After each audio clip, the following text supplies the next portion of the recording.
Hola queridos amigos, este es mi nuevo video. Disfruta viendo.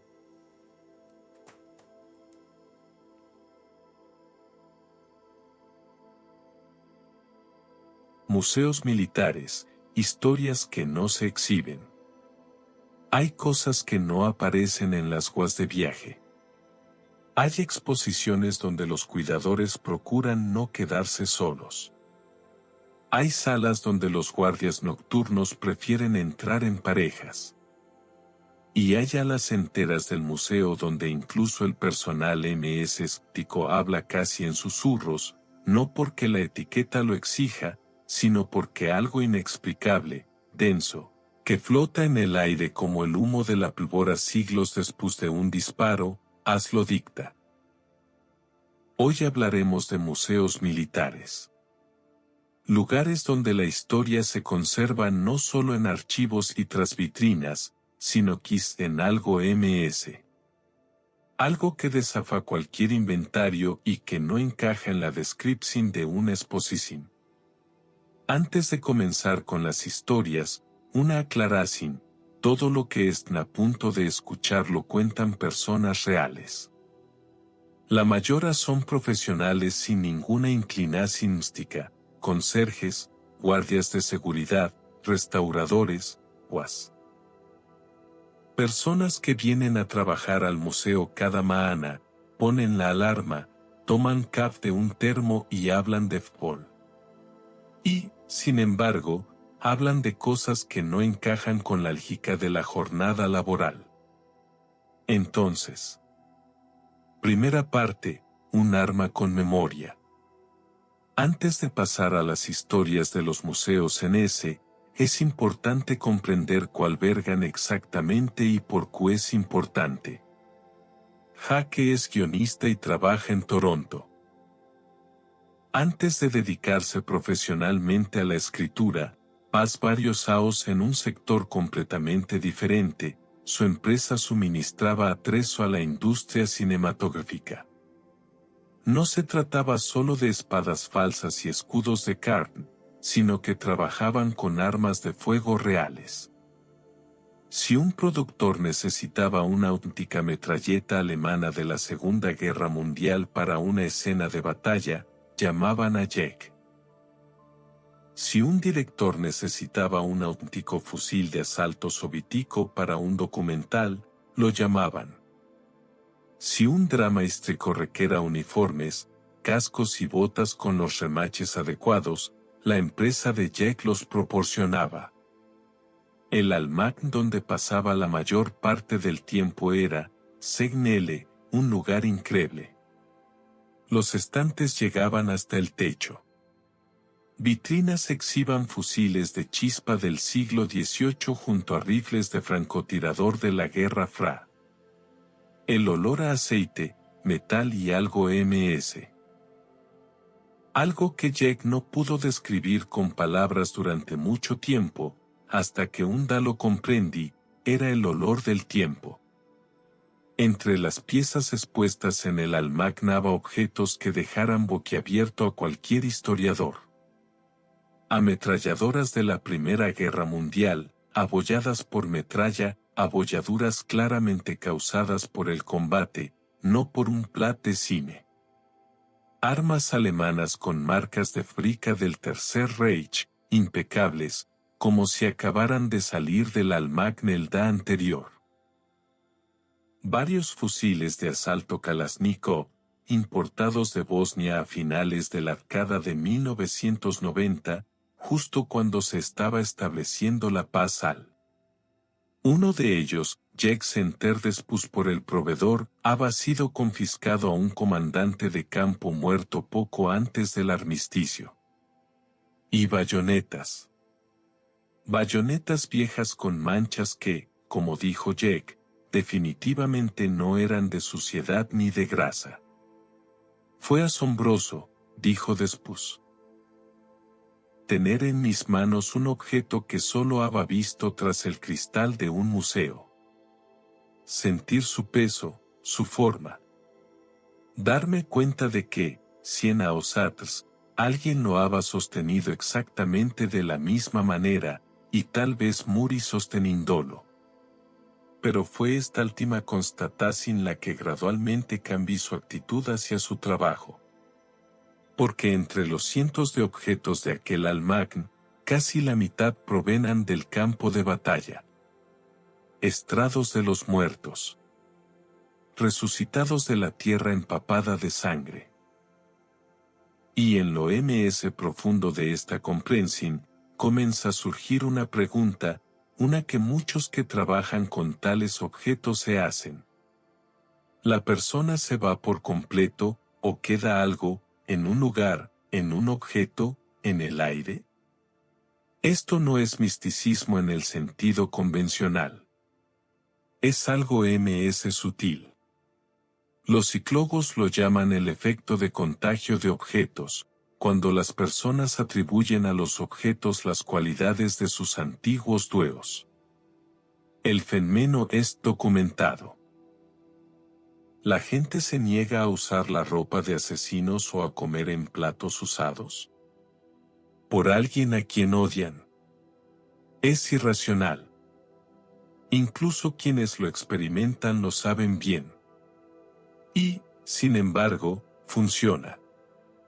Pero si hay algo más detrás de esta intuición, si los objetos realmente pueden conservar la huella de una presencia, especialmente si esa huella se produjo en un momento de extrema tensión, miedo o dolor.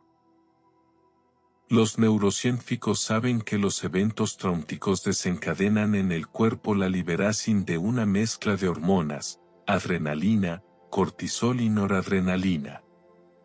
El cuerpo entero trabaja al mite. Cada contacto es más intenso. Cada momento es más intenso que una semana entera de tranquilidad. ¿Acaso todo se desvanece sin dejar rastro? De esto tratan las siguientes historias. Segunda parte, una voz en la sala de tanques. La primera historia la contó un empleado de un museo de tanques. Pidi que no se revelara el nombre de la institución, no por superstición, sino para evitar llamar la atención sobre su lugar de trabajo. Pero a juzgar por la descripción de la exposición, se trata de un museo bastante grande especializado en vehículos blindados desde la Primera Guerra Mundial hasta la Guerra de Vietnam.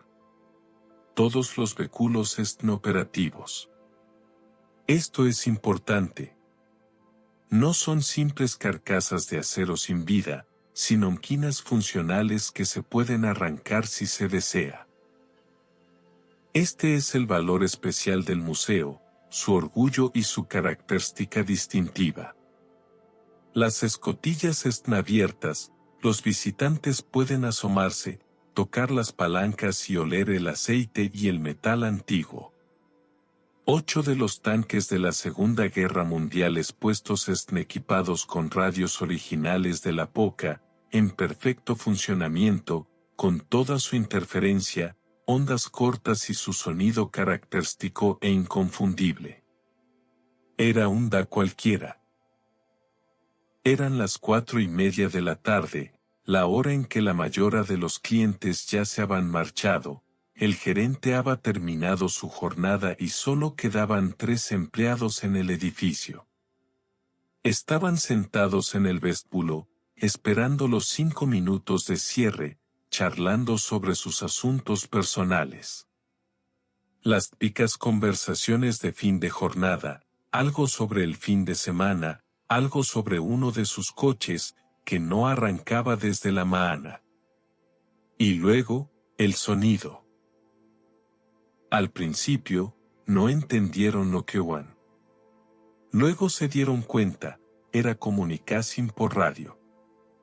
Un crujido de estica, el sonido familiar de viejas frecuencias, y a través de él, una voz masculina, tranquila pero con creciente tensión.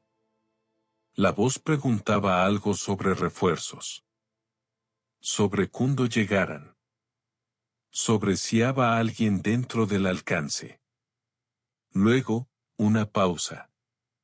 Después, la misma pregunta. Y otra vez. Cada vez, la voz sonaba un poco cortante, un poco ansiosa. Como si Ann no hubiera respuesta, y esto empezaba a asustarlo. El tono de un hombre que comprende que la ayuda podrá no llegar. 7 segundos después, todo se corta. De repente, como si se cortara un cable. Los 3 agentes se pusieron a sudar frío.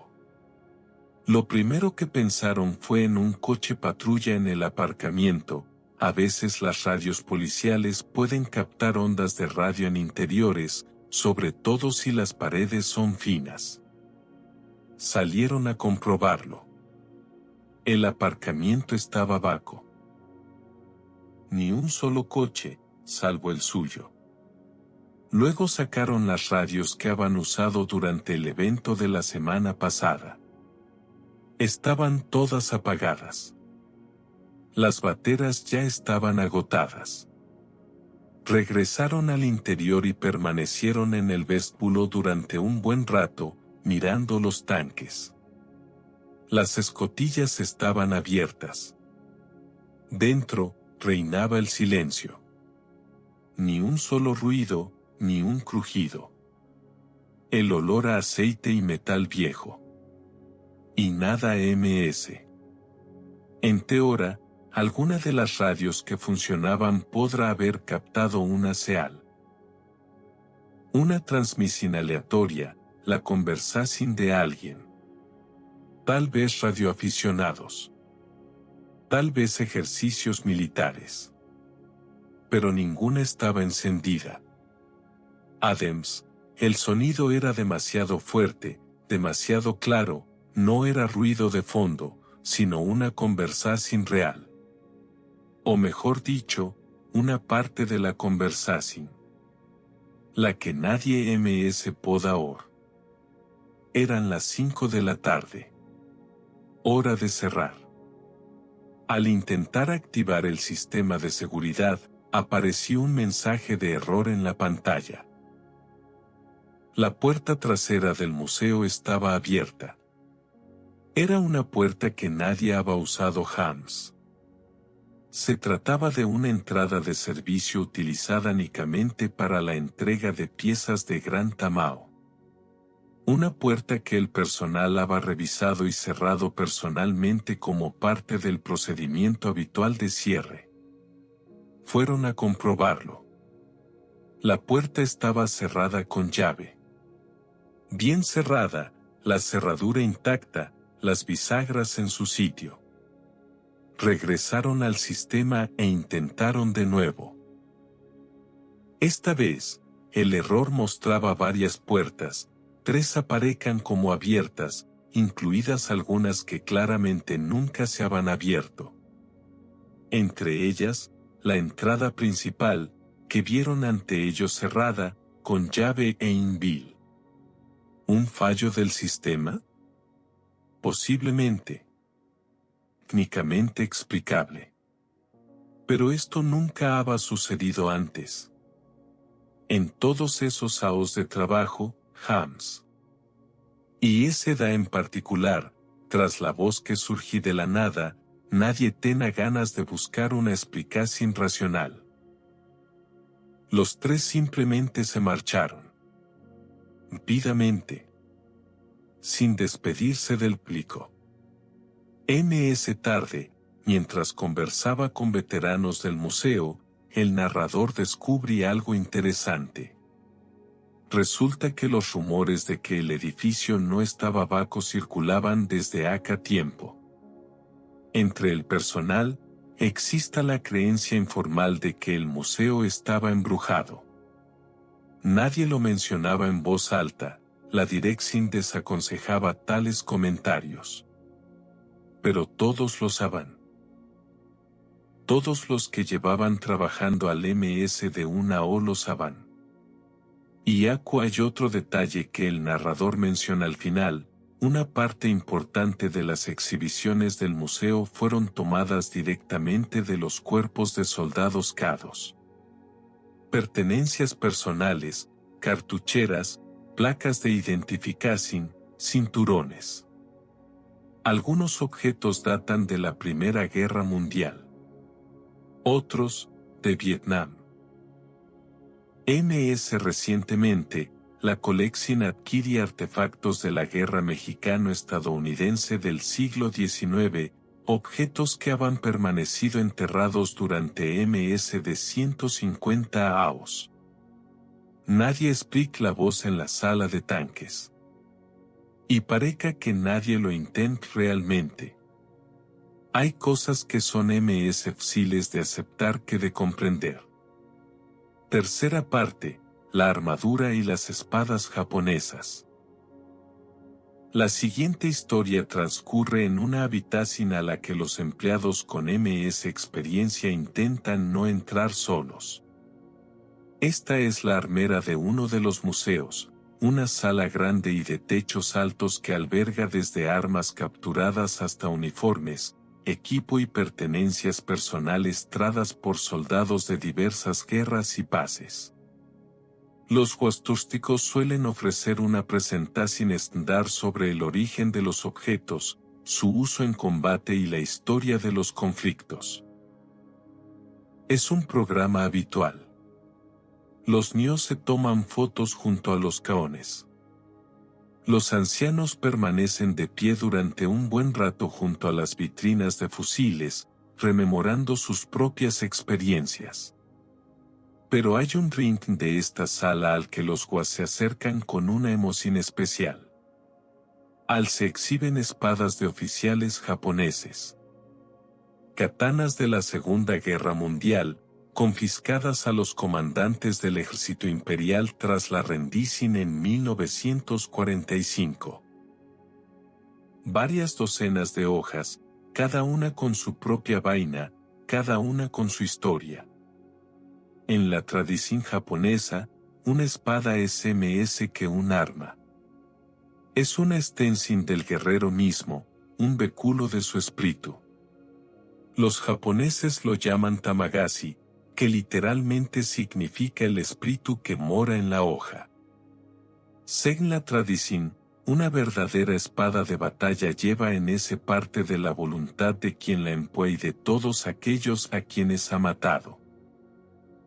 Los herreros que forjaban espadas de batalla para los clanes Samuri ayunaban y rezaban antes de trabajar, no como un ritual, sino como una auténtica preparación para crear un objeto capaz de contener un alma humana. Por supuesto, se trata de un contexto cultural. Pero lo interesante es que las personas que nunca han oído hablar de Tamagashi describen este ring de la habitación de forma casi idéntica. Una empleada del museo, una mujer de unos 40 años, historiadora de formación y escéptica por naturaleza, describe su experiencia as: el ambiente acu es diferente. MS denso. Como si oprimiera desde arriba. La primera vez que entro sola, solo para revisar el inventario, siento unas ganas tan fuertes de irme que casi sal corriendo. No miedo en el sentido habitual. MS bien una poderosa sensación de estar fuera de lugar. Como si no te hubieran invitado. Como si hubieras entrado en una sala donde ya había alguien, y ese alguien no te esperaba. Esta sensación de no ser invitado es uno de los motivos MS recurrentes en las historias del personal de los museos militares.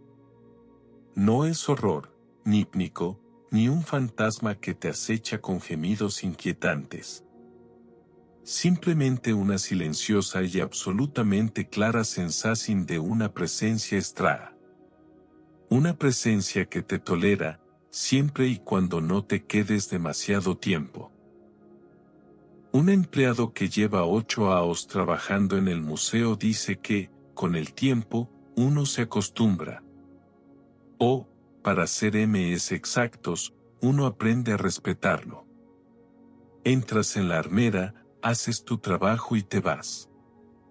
Sin perder tiempo. Sin intentar captar el ambiente. sin palabras innecesarias en voz alta, especialmente en esa parte de la sala.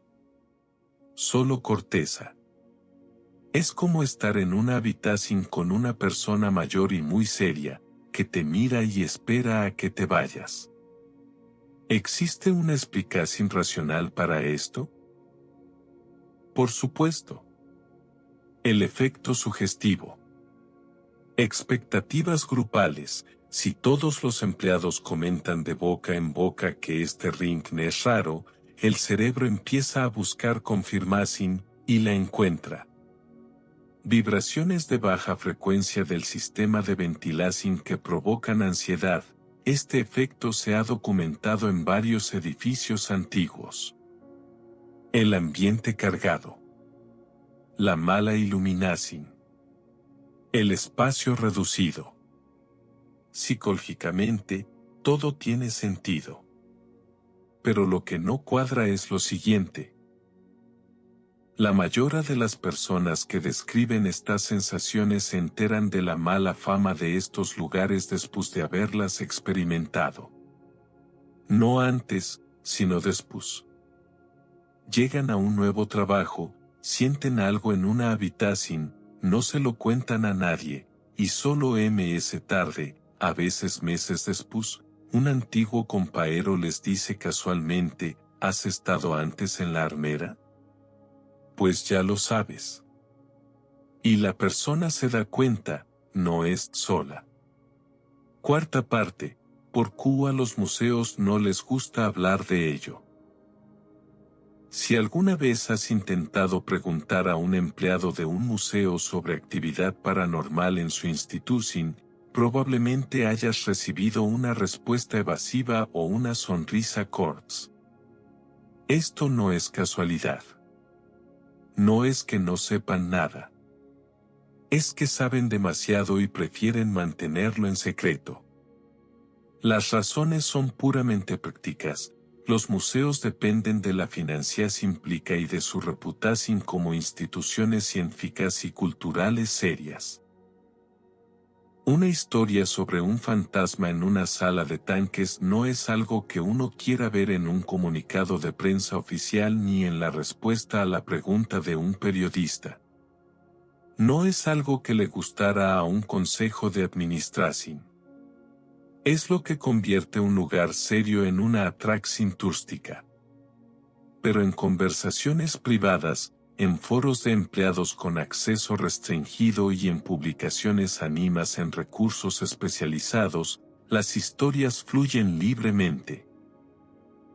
Y entre quienes trabajan con artefactos militares, existe un trigotcito, no revelar el lugar de trabajo, no describir las piezas con demasiada precisión, no proporcionar pistas para su identificación. Trabajar, cumplir con las tareas, pero guardar silencio. Por eso, la mayoría de las historias de este género comienzan con la misma frase, no voy a mencionar el nombre del museo para proteger mi puesto de trabajo. Lo cual es revelador. Porque no se trata de personas que teman parecer locas. Son personas que están seguras de que lo que van a decir es cierto. Y precisamente por eso prefieren la cautela. Hay otra razón para el silencio. El personal del Museo Militar suele decir que siente cierta incomodidad, como si hablar de estas cosas implicara romper un acuerdo tácito.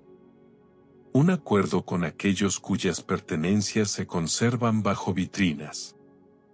Con aquellos que empuaron estas armas por última vez. No pidieron estar aquí, dijo un güey en una entrevista con un investigador anónimo de fenómenos paranormales. Sus pertenencias fueron tradas aquí. Sus armas fueron expuestas. Lo mínimo que podemos hacer es no convertirlas de nuevo en una atracción. Quinta parte, el castillo a la orilla del Río, un lugar donde la historia nunca termina. La siguiente historia trasciende una sola habitación o un solo incidente. Trata de un lugar donde la historia no solo se conserva, sino que continúa. Imparable. Capa tras capa. Siglo tras siglo. Se trata de un castillo medieval en Gran Bretaña, no se ha revelado su nombre exacto, pero, a juzgar por la información disponible, probablemente se encuentre en Escocia o el norte de Inglaterra. Actualmente, el castillo funciona como museo y atracción turística. Algunas de sus murallas están en ruinas, otras han sido restauradas. Su historia es un relato de guerras, asedios, muerte y derramamiento de sangre que se ha acumulado a lo largo de 8 siglos. El GUA, que lleva trabajando AQMS de 10 años, describe este lugar con precisión profesional, fechas, datos, nombres. Pero a veces se percibe algo MS en su voz, no miedo, sino una especie de cautela respetuosa. Como la de alguien que ha vivido mucho tiempo junto a algo que no comprende del todo, pero con lo que ha aprendido a convivir. El castillo sobrevivía 3 asedios. El primero ocurre en el siglo XIII. Breve pero brutal. Los documentos de aquellos años son escasos, pero los hallazgos arqueológicos son elocuentes: puntas de flecha incrustadas en la mampostería, capas de ceniza en lugares específicos, cráneos con signos de traumatismos. El segundo asedio tuvo lugar en el siglo XIV. Este periodo es considerado por los historiadores como uno de los primeros ejemplos de guerra biológica en Europa. Los sitiadores emplearon tácticas que hoy se considerarán crímenes de guerra. Los cuerpos de quienes habían muerto de peste eran lanzados por encima de las murallas de la ciudad. El objetivo era infectar a los defensores y a los civiles atrapados en el interior. Las crónicas de la época describen la magnitud de la muerte dentro de las murallas con un horror apenas disimulado. Cientos de personas murieron en cuestión de semanas. Cadáveres que nadie retiraba. Un olor que, según los cronistas, era insoportable. El tercer asedio fue el MS Largo. Duró 1 año y medio durante la Guerra Civil Inglesa. El castillo fue defendido por los realistas y asediado por las tropas parlamentarias. Fue entonces cuando tuvo lugar uno de los capítulos MS trágicos de la historia de este lugar, un capítulo que el GUA narra con una voz particular. Un poco MS baja de lo habitual. Un poco MS lenta. Durante un ataque, cuando parte de la guarnición intentaba replegarse tras las murallas del castillo, alguien levanta el puente levadizo prematuramente. Demasiado pronto. Unos 400 soldados quedaron atrapados en el puente, un enemigo con picas al frente, un roelado con fuertes corrientes a sus espaldas. No tuvieron otra opción. Fueron empujados al agua, murieron en el acto, aplastados por la multitud que avanzaba. Testigos que se encontraban en las murallas a pocos metros de distancia relataron que los gritos se prolongaron durante horas. No minutos, sino horas. 400 personas. Gritos que se oían en las paredes. Varias horas. Actualmente, el río cerca de esta zona se draga con regularidad debido a una represa hidroeléctrica construida aguas arriba. Cada vez que se realiza el dragado, se recuperan del fondo artefactos del siglo XVII, hebillas, monedas y fragmentos de equipo. Las balas de can son uno de los hallazgos MS comunes en la zona. Se recuperan con frecuencia, como si el ro no pudiera soltar todo lo que guarda. Ahora hablemos de los fantasmas. El Gua habla de esto con la misma naturalidad con la que explica las fechas de construcción del ala este. El personal del castillo, los antiguos residentes de los barracones y los visitantes informan regularmente a otras Sao lo mismo, figuras demacradas en las torres. Rostros en las ventanas que te miran fijamente hasta que parpadeas y luego desaparecen. Un punto de observación particular es una aspillera en la torre noroeste, de donde supuestamente emerge una figura masculina. Camina por un corredor tapado en la arcada de 1970 y desaparece en el estano abovedado de la torre. La figura atraviesa la pared hasta donde antes estaba un pasadizo, donde ahora solo quedan piedra y yeso. En las escaleras de esta torre, oigo pasos de TSDM. Rápidos, decididos. En los últimos Saos, 2 guardias, que trabajaban en turnos diferentes y no se conozcan entre ese, lo han reportado. Justo una semana antes de que el Gua escribiera su historia, un electricista que trabajaba en el castillo dijo haber oído lo mismo. Suba las escaleras, dijo. Y o pasos claros de TSDM. Mejir, no haba nadie. Segú caminando, y o ms pasos. No soy supersticioso. Pero termine el trabajo ms herpido de lo previsto. Un detalle notable. Se rumorea que esta misma torre está embrujada por un espíritu que siente una particular aversión por los escoceses. Ms concretamente, por los visitantes de Escocia. Según sus propios testimonios, los turistas escoceses se sienten especialmente inmodo saco. Un guardia de seguridad de Glasgow se negó una vez a vigilar esta ala solo, no SQS, pero no me quedo a. Un equipo de filmacing de Escocia, que había venido a rodar un documental sobre fantasmas, abandonó la torre antes de tiempo, sin dar ms explicación que la frase genérica el equipo no funciona. El equipo funcionaba a la perfección en todas las demás partes del castillo. La torre sur es otra historia. Al se oyen gritos. Gemidos.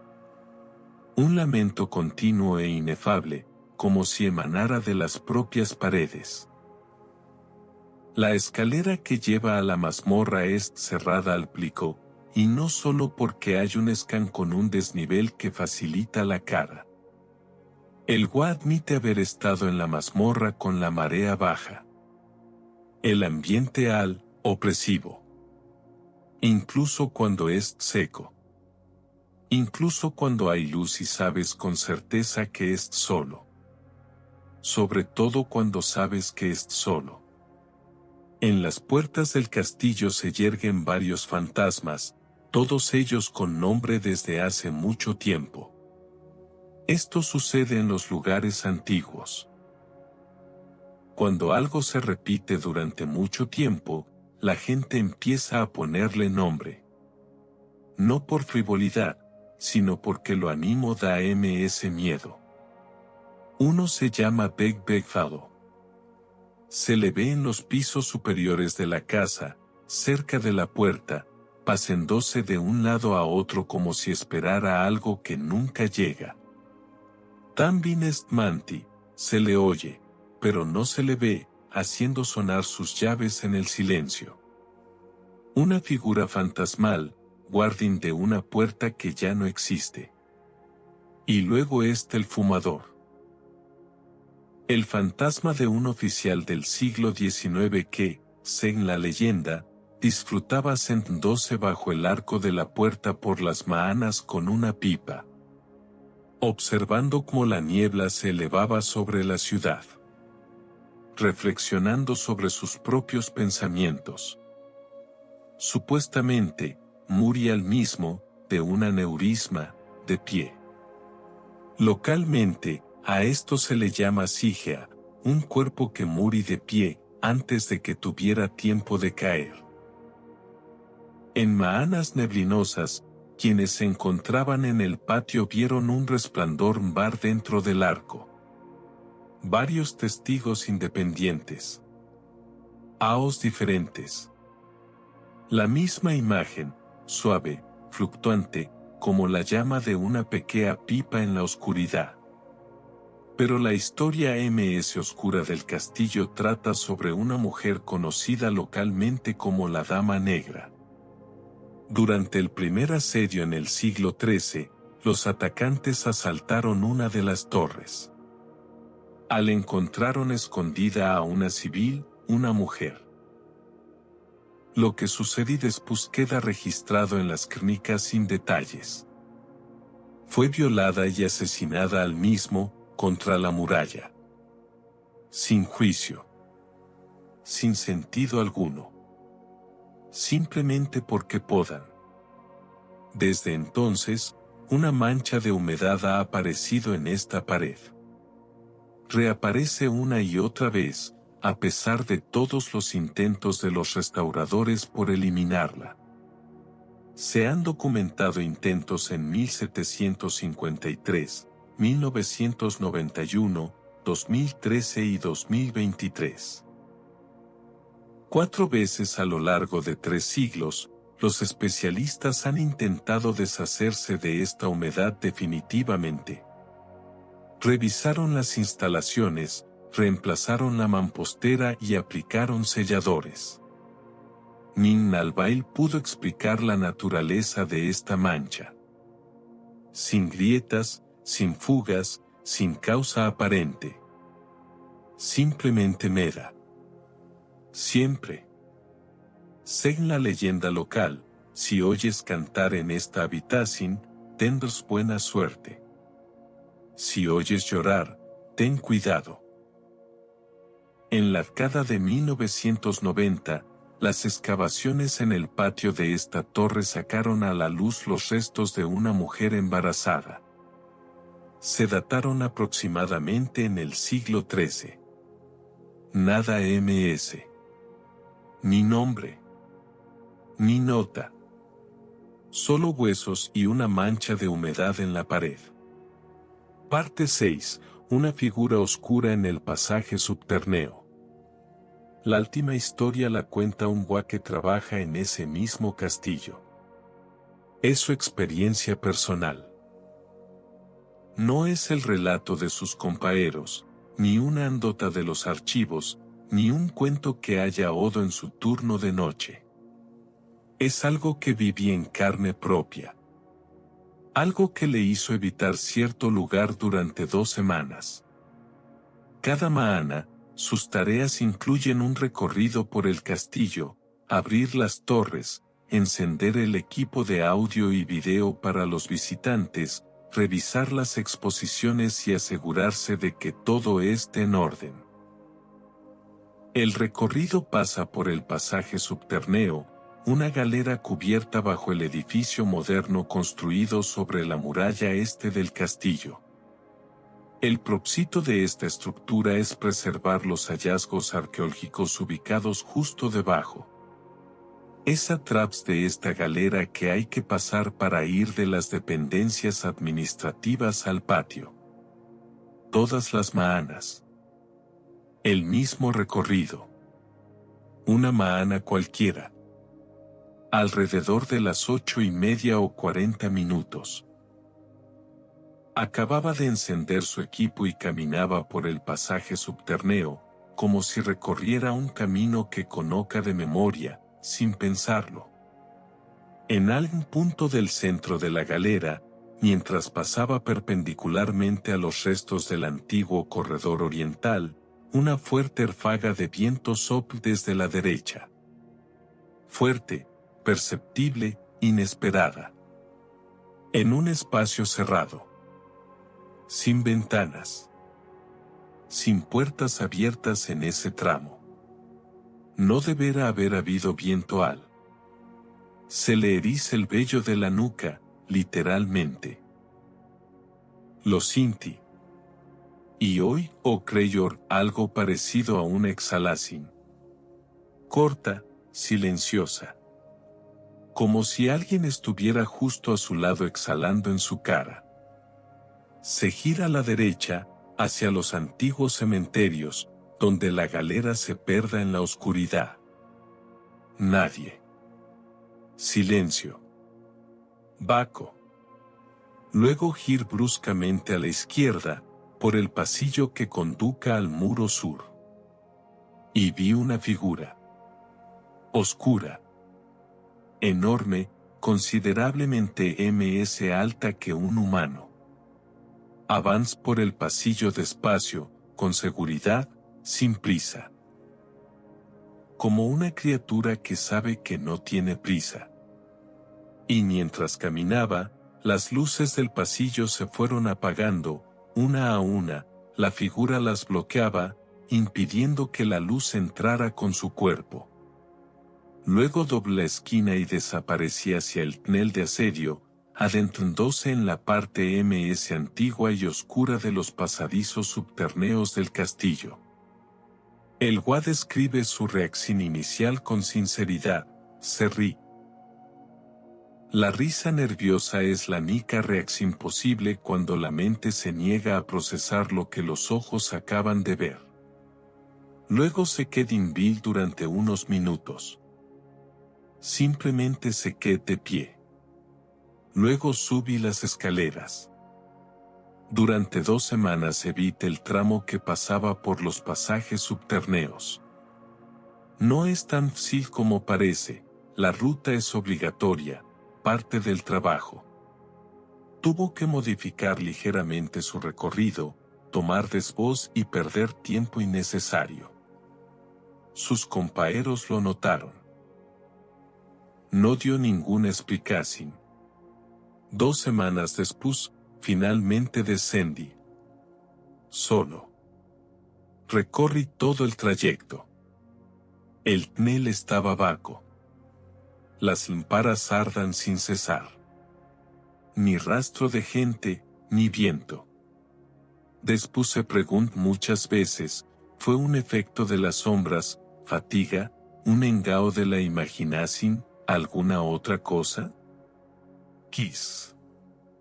Pero había pasado ms de 10 años en ese castillo. Conozca cada ring, cada farola, cada recodo del pasillo. Había visto apagarse las luces, una tras otra, mientras la figura caminaba entre ellas. Había sentido el viento donde no deberá haberlo. No ese que fue, dice. Pero ese que sucedió. Parte 7. Lo que dice la ciencia y lo que no dice. Antes de sacar conclusiones precipitadas, analicemos con honestidad qué explicaciones puede ofrecer la ciencia. El infrasonido, ondas sonoras por debajo del umbral de audición, alrededor de 18 a 19 hercios, provoca ansiedad, malestar y, en ocasiones, alucinaciones. Los edificios antiguos con ciertas características arquitectónicas pueden generar infrasonido, especialmente bajo determinadas condiciones climáticas. Esto ha sido documentado. El investigador Dr. Chandy describe en la década de 1990 cómo el infrasonido de un ventilador en su laboratorio provocó que él y sus colegas experimentaran una fuerte sensación de presencia extraterrestre en la habitación. Campos electromagnéticos. Algunos estudios sugieren que la exposición del bulbo temporal a ciertos campos electromagnéticos puede provocar una sensación de presencia extra, un efecto descrito por el neurólogo Michael Porsinger. Los edificios antiguos con cableado obsoleto pueden generar campos electromagnéticos inusuales. La psicóloga de las expectativas. Si una persona sabe que un lugar tiene historia, su cerebro está preparado para buscar anómalas y las encuentra donde otros quizás no notaran nada. Todo esto es real. Todo esto explica algunos de los casos. Pero esto es lo que no explica, la sincronicidad de testigos independientes que describen lo mismo sin conocerse entre sí. Casos en los que una sensación precede al conocimiento de la reputación de un lugar. Fenómenos psíquicos, como una figura que oculta las lámparas que no se ajustan a la sugestión psicológica. La ciencia es honesta precisamente cuando admite, no lo sabemos todo. No comprendemos del todo cómo funciona la memoria, la percepción ni la conciencia. Y, desde luego, no entendemos qué sucede con la información que una persona lleva consigo en el momento en que deja de estar viva. Epílogo. Lo que queda. ¿Se pueden creer estas historias? Depende de lo que entiendas por creíble. La mayoría son animas. La mayoría no pueden verificarse de forma independiente. La mayoría tienen explicaciones racionales, al menos hipotéticas. Y ninguna constituye prueba de nada en el sentido científico estricto. Pero lo que desafía una explicación sencilla es la unanimidad. Personas completamente distintas, en distintos países, en distintas instituciones, desconocidas entre sí, describen la misma sensación. Una pesadez. Una presencia extraña. La sensación de estar aquí, como un invitado. Temporal. Que la historia que estás estudiando no ha terminado. Que quienes murieron con armas en las manos no siempre se marchan con ellas. Quizás se trate simplemente de psicóloga humana. Nuestra incapacidad para percibir el sufrimiento como algo finito, nuestra necesidad de creer que hay algo más al de la muerte. O, como afirman los investigadores de fenómenos malos, los lugares con una rica historia de dolor y miedo acumulan algo, llamémoslo energía residual, memoria espacial o eco. Los neurocientíficos afirman que el cerebro es capaz de percibir información que no puede comprender del todo. Quizás esto sea precisamente lo que ocurre en las salas de los museos de guerra. Los museos de guerra son lugares especiales. Bajo un mismo techo, cientos de objetos, cada uno testigo de una tragedia humana.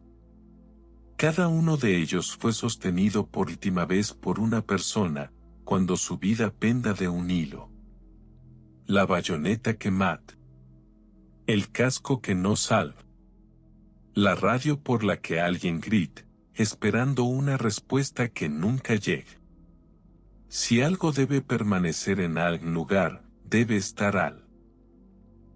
No se lo pierdan. La próxima vez, les contaremos la historia de un museo marítimo donde, según los vigilantes nocturnos, montan guardia marineros de la Primera Guerra Mundial. Una historia que hemos estado recopilando durante 2 meses, a partir de 3 fuentes independientes. Una historia que provocó que uno de los vigilantes renunciara al día siguiente. Acabas de conocer su comienzo. Parte 8. Otros museos, otros testigos. La historia de la voz en la sala de tanques y la figura en el paso subterráneo no son una excepción. Quienes trabajan con artefactos militares en todo el mundo cuentan historias similares. Hemos seleccionado algunas historias que nos gustará destacar por separado. La primera proviene de un museo naval en la costa este de Estados Unidos. La exposición es dedicada a la Segunda Guerra Mundial, y la pieza principal es un submarino, almacenado en un hangar como museo. En su interior se encuentran el equipo original, los instrumentos originales y las literas originales de la tripulación. Las personas que vivieron en estos tubos de acero durante meses, sabiendo que afuera había cientos de metros de agua y que la muerte pueda llegar en cualquier momento. Los vigilantes nocturnos describen el mismo fenómeno, olor a tabaco en el compartimento de popa, a pesar de que fumar a bordo es prohibido desde hace décadas. El olor aparece de repente, fuerte y distintivo, y desaparece con la misma rapidez, sin dejar rastro. Uno de los guardias instala una cámara en modo nocturno. La grabación no muestra nada anormal. Sin embargo, el olor persiste. La segunda historia proviene de un pequeño museo local en Bélgica, ubicado en un edificio que sirvió como hospital de campaña durante la Primera Guerra Mundial. Ahora alberga la exposición habitual, uniformes, armas y fotógrafas. Pero en el estano, donde se realizaban amputaciones durante la guerra, el personal nunca trabaja solo. Va en contra de las normas, por acuerdo cito. Los voluntarios que ayudan con el inventario a menudo se marchan antes de tiempo alegando problemas de salud. El personal habitual sabe que esto casi siempre les ocurre a los recién llegados durante los primeros meses. Después, se les pasa. Uno se acostumbra, dice el conservador del museo. O lo aceptas. Una de dos. La tercera historia proviene de un museo en Alemania, ubicado en el emplazamiento de una antigua base militar. Acu reina el silencio, ni voces, ni figuras. Solo un incidente recurrente, una vez cada pocos meses, siempre a la misma hora, alrededor de las 3 a.m., se activa el mismo sensor de movimiento. Siempre el mismo. Siempre en la misma habitación. Se ha revisado la seguridad, no había nadie. El sistema ha sido diagnosticado exhaustivamente varias veces, sin encontrar fallos. El sensor sigue activo 12. El conservador del museo, Matemtico de Formación, intenta en una ocasión recopilar estadísticas sobre estos sucesos. Los resultados lo sorprendieron, los eventos se agrupaban en torno a fechas específicas, los aniversarios de importantes batallas. No con exactitud, con un margen de error de unos pocos das. Pero con la suficiente frecuencia como para que dejara de considerarlo una coincidencia. Otra historia proviene de Hamm, de un pequeño museo prefectural dedicado a la Segunda Guerra Mundial. Alberga una colección de cartas personales de soldados, cartas que nunca fueron enviadas. Fueron encontradas entre los cuerpos de los cados, las últimas palabras escritas antes de la que resulta ser su última batalla. La empleada que catalogaba estas cartas dijo que no podía leerlas durante ms de 2 o 3 horas seguidas. No porque sea emocionalmente agotador, aunque eso también influye, dijo. Sino porque después de unas horas, empiezas a sentir que te observan. No da miedo. Simplemente observan. Esperan algo. ¿Qué pueden esperar las personas que escribieron cartas que nadie lee jamás? Sobre aquellos que no se van. Existe una teoría que a veces se denomina teoría de la presencia residual. No forma parte de la ciencia convencional, pero la defienden algunos investigadores que trabajan en la intersección de la psicóloga, la física y la filósofa de la mente. La idea es simple, la información nunca desaparece. Los físicos afirman que la información es una propiedad fundamental del universo, no se destruye, solo se transforma. Si esto es cierto, ¿qué sucede con la información que porta la conciencia humana en el momento de la muerte? Especialmente si esa conciencia estaba enfocada en un solo punto con la intensidad que solo se da en los momentos críticos de la vida. Los defensores de esta teoría sugieren que dicha información puede registrarse en el entorno circundante, en las paredes, en los objetos, en el espacio mismo. No como una personalidad, no como conciencia, sino como una huella, una impronta. Algo así como un holograma sin soporte, un fragmento, una parte, un eco. Esto explica algo importante. Porque los fenómenos en los museos de guerra suelen repetirse una y otra vez. Los mismos eventos, las mismas imágenes, los mismos sonidos, sin interacción alguna. No interactan, no responden a la presencia de personas vivas. Simplemente se reproducen. Como una cinta que se enrolla demasiado apretada y ahora se reproduce sola. La voz en la sala del tanque seguía pidiendo refuerzos, una y otra vez. Ignoraba que había 3 personas vivas cerca. Simplemente preguntaba, y luego se quedaba en silencio. Un bucle. Un momento del pasado que, por alguna razón, se repite sin cesar. Los pasos en las escaleras de la torre no cesaban cuando la gente se daba la vuelta. Simplemente seguían. Una y otra vez. Una mancha de humedad en la pared, de 8 siglos de antigüedad. ¿Cuántas restauraciones se han realizado en todo este tiempo? ¿Cuántas veces se ha pintado, cubierto, reemplazado la mampostería? Y sigue reapareciendo. Porque hay algo que no desaparece. Los museos de guerra son lugares donde esto se encuentra con especial frecuencia.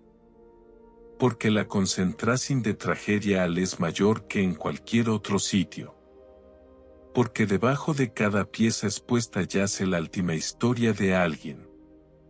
El último contacto de alguien. La última voz de alguien. Y, al parecer, estas voces no tienen prisa.